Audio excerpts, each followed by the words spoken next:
they did. It's a tough place to play, and they truly are the 12th man in there. So we appreciate them a ton. Defensively and offensively, I thought the coordinators just had great game plans, and with the coaches, the assistant coaches, I thought they did a nice job likewise. And then there were some good personal things that went on. Pat Mahomes, he had a great day, and then Kelce, it was great to see him rolling 6 catches for 78 yards. Hollywood getting him into the mix, and he did a nice job. Pacheco had a nice day, and all of that because the offensive line played well. Andy Heck does a heck of a job with that, no pun intended. And then 6.1 yards per play, which was great. Omenihu, that fourth quarter sack was big, but I thought they really bowed up the second half there.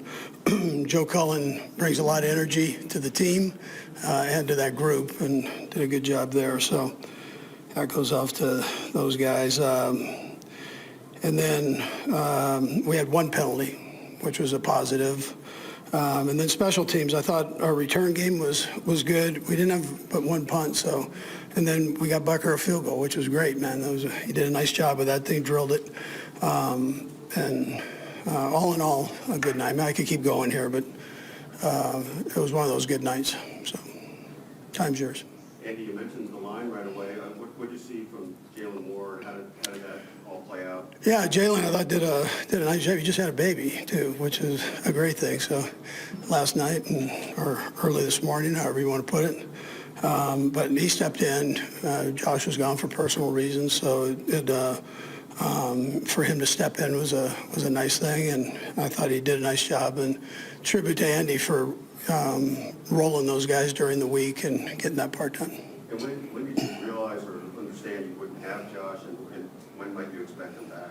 Yeah, we'll see. We'll see. You know, when he's back, he's got to take care of that, and then we'll see where it goes from there. But we were aware of it. Yeah. You just learned today or last night?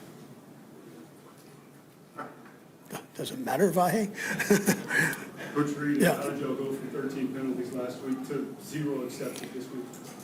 Yeah, so penalties are kind of a crazy thing. So it's sometimes they come in waves. So I thought I thought the officials did a nice job, but I thought our guys did a nice job of correcting some of those, with a good conscious effort to put forward there. So, yeah, it was a positive though, really.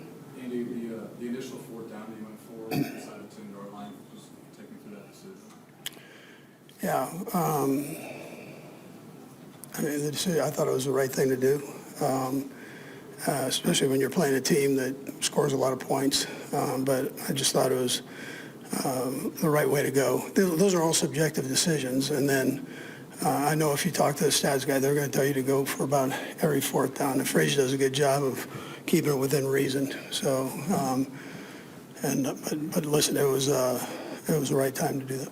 Is the way the offense has been playing last week, and then the way they had started out the game, does that make that decision? Does that kind of swing? Yeah, well, sure. I mean, it helps when we're doing okay. Yeah, and that sure does. Yeah, yeah. Andy, you mentioned the game planning offensively and defensively, but to what do you attribute kind of the surge the last 3 weeks or so and how the offense has been? Yeah, I know. I mean, I've said this, but getting one back was a big thing. Xavier brings a lot of energy, and he can do a lot of things for you. And then he has an attitude there that he brings, and getting Rasheed back in the building, I also think was a big part. I think they felt that they were whole again, at least by body there. So that was positive, having him back in the building. And you also feel like Hollywood's kind of getting his stride and what you might have thought. Yeah, that's what I was saying. He had a nice day, 4 for 45, a couple TDs.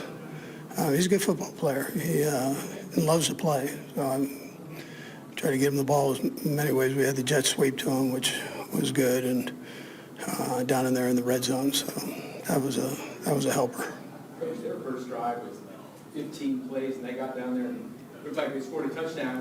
Were you aware of the teal hat? Yeah, actually, the official told me right away what went on. So, yeah. But that was weird. That's you don't see that very often.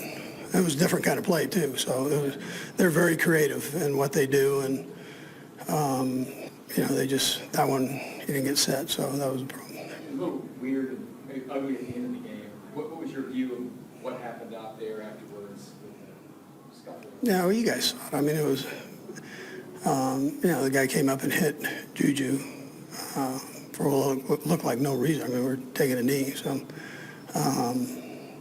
that's tough. I mean, put pretty good damage on Juju's nose. Andy, you scored touchdowns there right before halftime and right after halftime. How big was that in the game? Yeah, well, they deferred, so they gave us an opportunity to get the ball the second half. We were able to come out and score there, which I thought that was big. Anytime you come out that second half and move the ball a little bit, I think it helps everybody. And then the first half, it was a good drive. I can't say enough about, the Nagy's, the Blameyers, these guys that put that plan together, man. Connor and the whole group just had some good stuff. Todd Pinkston and his, De Leon, we've added into the mix here, and he gives us a nice perspective from the defensive side, and he's kind of gotten into the offensive part of it too. So that helps just with putting the game plan together. But I thought it was a thick game plan. Andy, you mentioned Travis earlier, but can you elaborate a little bit on what you see about why he's so effective tonight, particularly? I think he came back in great shape. I think he's been playing well all along. He particularly these last 3 weeks. So he came back in good shape, though. And at his age, that's important. That's a big thing. Last one, Sam. And you mentioned the offensive line, but not just protecting on each individual play, but just the impact of what they've done maybe the past couple of weeks. Yeah. You noticed that's had. Yeah, you'd asked me that before, and I agree with that they've gotten better as we've gone on. The young guys, or in this case, Jalen jumping in and doing his thing. So it's a good group, and they're physical. I think if you could take something away from this game, when they bear down, they can bear down. So that ends up being important. Thanks, Coach. All right, good. With his fiancée in attendance and the Kansas City Chiefs needing a win to get back to .500, Travis Kelce had a second straight solid performance in Week 6. The veteran tight end, whose age has showed more often in 2024 and 2025, put up a new season high in receiving yards in a Sunday Night Football matchup against the Detroit Lions. More importantly for the Chiefs, Kelce had a few catches that set up points against one of the NFC's best units. And for a Kansas City team that entered at 2-3 and third in the AFC West, a primetime win was set to do a ton for its early playoff outlook. Here's a look at Kelce's reliable connection, with Mahomes becoming a theme in Week 6 of Sunday Night Football. Receptions, 6, yards, 78, AVG 13.0. While Kelce didn't find the end zone against Detroit, he was a major factor for Mahomes in the Chiefs' passing game. After making 8 catches for 61 yards in Week 5 against the Jaguars, Kelce continued to be a difference maker, proving he can still be a threat when called upon. Not only were Kelce's 78 yards a new season high, but they were his most in a game since the AFC divisional round of the 2024 playoffs against the Houston Texans, when he totaled 117 receiving yards. It marked just the second time in 6 games this season that Kelce was Kansas City's leader in receiving, something that wouldn't have been very surprising a year or two ago, but given his decline in numbers, was significant in itself. With Rashee Rice set to return to the Chiefs next week, Kelce remained Mahomes' favorite target, leading the team in targets, 7, and receptions, 6. Xavier Worthy also saw 4 targets for 20 yards and a touchdown. Juju Smith-Schuster had 57 yards, and Hollywood Brown found the end zone twice. Travis Kelce delivered another impressive performance in Week 6, helping the Kansas City Chiefs secure a crucial victory as they sought to return to a .500 record. With his fiancée watching from the stands, Kelce showed resilience and skill, showcasing why he remains one of the league's elite tight ends, despite the challenges of the 2024 season. The Chiefs entered the game desperate for a win, needing to rebound after a shaky start to the season.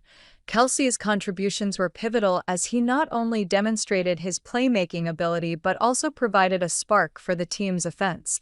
His chemistry with quarterback Patrick Mahomes was evident, resulting in key receptions that kept drives alive and energized the crowd. In his second consecutive strong outing, Kelce recorded impressive stats, making multiple catches for significant yardage. His ability to get open against defenders and find soft spots in the coverage allowed him to be a reliable target for Mahomes. As the game progressed, Kelce's impact became even more pronounced, emphasizing his importance to the offense. While some critics have noted that Kelce's age has begun to show more frequently this season, he continues to prove doubters wrong. His work ethic and dedication to maintaining peak physical condition have allowed him to perform at a high level even as the demands of the game intensify.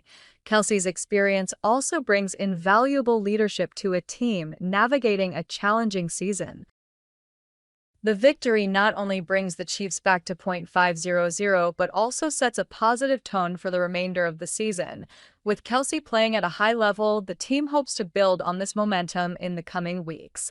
As they prepare for their next matchup, the Chiefs will rely on Kelce's veteran presence and playmaking ability to continue their ascent in the competitive landscape of the NFL.